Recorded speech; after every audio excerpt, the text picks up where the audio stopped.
AD और BC का इतिहास। मानव सभ्यता के इतिहास में समय को समझने और मापने की प्रक्रिया ने समाज के विकास में एक महत्वपूर्ण भूमिका निभाई है। समय को विभाजित करने के विभिन्न तरीके इतिहासकारों, धार्मिक नेताओं और वैज्ञानिकों ने अपने अपने तरीके से विकसित किए।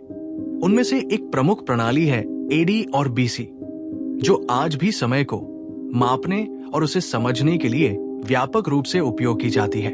ये प्रणाली न केवल एक समय रेखा प्रदान करती है, बल्कि मानव सभ्यता के ऐतिहासिक और सांस्कृतिक विकास को भी दर्शाती है। बीसी का पूर्ण रूप है बिफोर क्राइस्ट, जिसका अर्थ है ईसा मसीह से पहले। ये समय प्रणाली उस काल को दर्शाती है जो ईसा मसीह के जन्म से पहले का था। बीसी का उपयोग मुख्य रूप से पश्चिमी सभ्यता और ईसाई धर्म से जुड़े इतिहास को मापने के लिए किया जाता है। इस प्रणाली की शुरुआत रोम और ग्रीक सभ्यता के दौरान हुई थी, जब समय को व्यवस्थित करने और ऐतिहासिक घटनाओं को रिकॉर्ड करने की आवश्यकता महसूस हुई।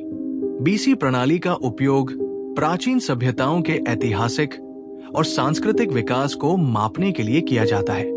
ये समय रेखा हमें प्राचीन मिस्र, मेसोपोटामिया, हप्पा और चीन की प्राचीन सभ्यताओं के उत्थान और पतन की जानकारी देती है।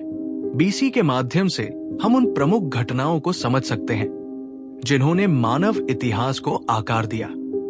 एडी का पूर्ण रूप है अन्नो डोमिनी, जिसका लैटिन में अर्थ है प्रभु के वर्ष में। ये ईसा मसीह के जन्म के बाद के समय को दर्शाता है। एडी प्रणाली का उपयोग मुख्य रूप से ईसाई धर्म से जुड़ी घटनाओं को रिकॉर्ड करने के लिए किया जाता है। इस प्रणाली की शुरुआत 6ठी शताब्दी में डियोनिसियस एकजिगस नामक एक ईसाई विद्वान ने की थी। उन्होंने ईसा मसीह के जन्म को समय का केंद्रीय बिंदु मानते हुए इस प्रणाली को विकसित किया। एडी प्रणाली का उपयोग आधुनिक इतिहास को मापने और उसे व्यवस्थित करने के लिए किया जाता है। यह प्रणाली हमें मध्यकालीन यूरोप, पुनर्जागरण काल, औद्योगिक क्रांति और आधुनिक युग की प्रमुख घटनाओं को समझने में सहायता करती है।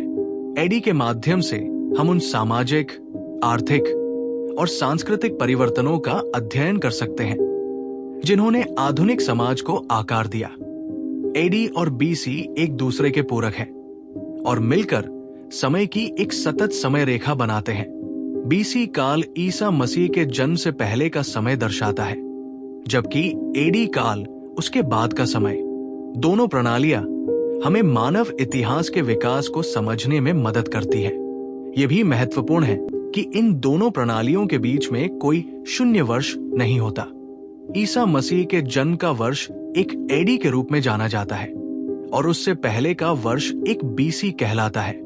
इस प्रकार एडी और बीसी के बीच में कोई भी साल नहीं होता। एडी और बीसी प्रणाली ने इतिहासकारों और वैज्ञानिकों को समय को व्यवस्थित करने और ऐतिहासिक घटनाओं को रिकॉर्ड करने में मदद की है। इसके माध्यम से हम प्राचीन काल से लेकर आधुनिक युग तक के प्रमुख ऐतिहासिक, सांस्कृतिक और सामाजिक परिवर्तनों का अध्ययन कर सकते हैं। ये प्रणाली केवल पश्चिमी सभ्यता तक ही सीमित नहीं है। आज एडी और बीसी प्रणाली का उपयोग पूरे विश्व में किया जाता है, चाहे वो एशिया हो, अफ्रीका हो या फिर अमेरिका। ये समय प्रणाली एक वैश्विक मानक बन चुकी है जो विभिन्न संस्कृतियों और धर्मों के बीच एक सामान्य समझ प्रदान करती है। हालांकि एडी और बीसी प्रणाली व्यापक रूप से उपयोग की जाती है, इसे लेकर कुछ आलोचनाएं भी हैं। कई लोग मानते हैं कि ये प्रणाली मुख्य रूप से ईसाई धर्म पर आधारित है और अन्य धर्मों और संस्कृतियों को पर्याप्त महत्व नहीं देती। इसके कारण कुछ विद्वानों ने नई समय प्रणालियों का सुझाव दिया है, जैसे कि सी कॉमन एरा और बीसीई बिफोर कॉमन एरा। ये प्रणालियां धर्मनिरपेक्ष है और उन्हें किसी विशेष धर्म से नहीं जोड़ा गया है। एडी और बीसी प्रणाली मानव इतिहास को व्यवस्थित करने और समझने का एक महत्वपूर्ण उपकरण है।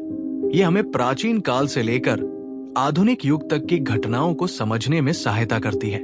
हालांकि ये प्रणाली मुख्य रूप से पश्चिमी सभ्यता और ईसाई धर्म पर आधारित है, लेकिन आज ये एक वैश्विक मानक बन चुकी है।